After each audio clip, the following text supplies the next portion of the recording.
I'm here with Rebecca Lieb, analyst, author, and strategic advisor, who has frequently published research on content, marketing, and strategy. And we are going to speak today about content driven marketing trends.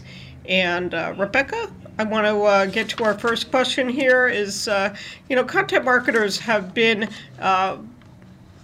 focused on measurement for quite a while, but many have expressed a need to get beyond the likes and shares and get to more ROI related metrics. What metrics should content marketers be looking at, to demonstrate impact to the bottom line? Excellent question, Kim, and thanks so much for having me on.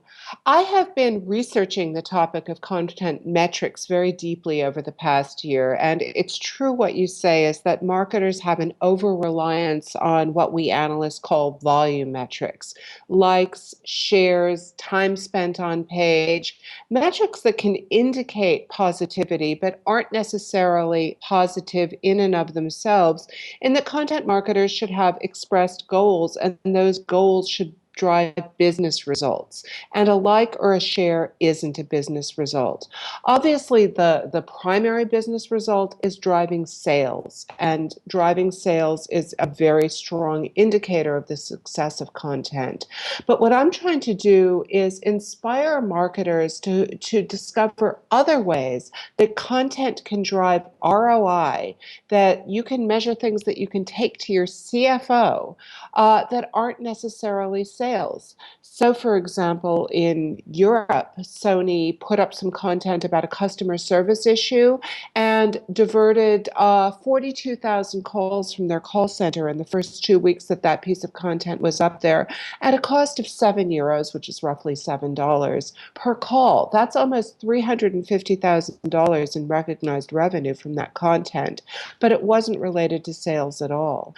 We've also seen brands move online from bricks and mortar ways of selling their products, which also has direct ROI revenue. Content can promote hiring and recruitment and retention.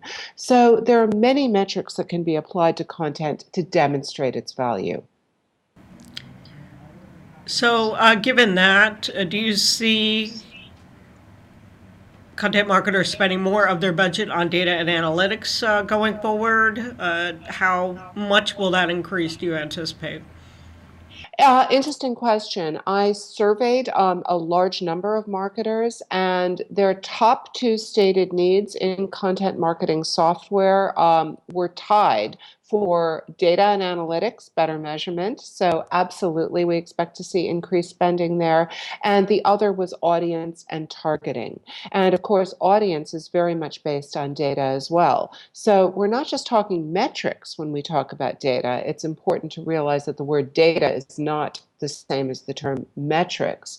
But this data driven marketing, this ability to measure and to parse data and to continually iterate and improve your efforts is a critical one. Great. Uh, to follow up on that, what types of measurement tools should content marketers have in their marketing stack? What are some of the things? That's another excellent question, and I fear the answer might be too many.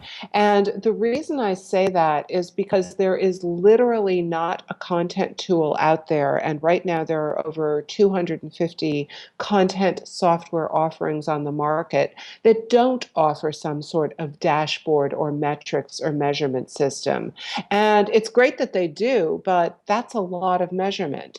So, on top of that, marketers have the web metrics systems that they're using as well. It might be Google Analytics, it might be Omniture.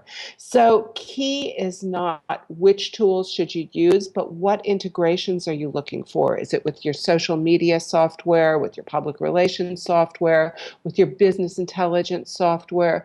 Measurement has become an issue not so much of which tool, but which integration of disparate tool sets. And the answer is going to be different for every different marketer.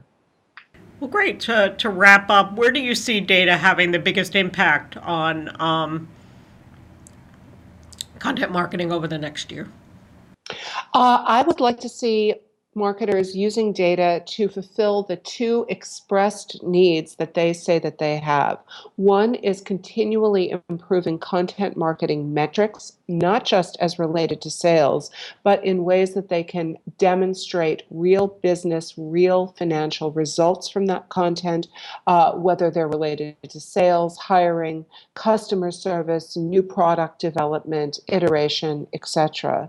Secondarily, I see data, which is different than just metrics, as improving their ability to find and reach and create appropriate content for their target audiences. And in a very crowded world full of content and full of people consuming that content, the ability to matchmake, get the right content to the right people at the right time is always going to be a critical part of the puzzle.